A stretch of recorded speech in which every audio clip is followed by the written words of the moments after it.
بسم اللہ الرحمن الرحیم۔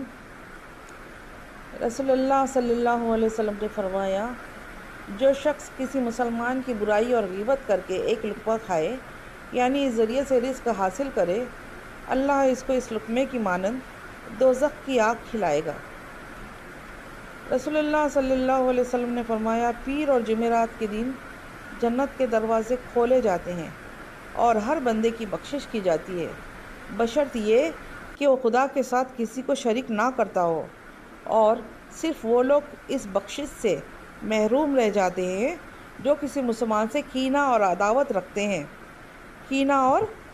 رکھتے ہیں اور فرشتوں سے کہا جاتا ہے کہ ان لوگوں کو 2 دن کی مہلت دے دو تاکہ وہ آپس میں صلح کر لیں۔ یا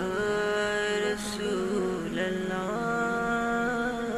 یا حبیب اللہ،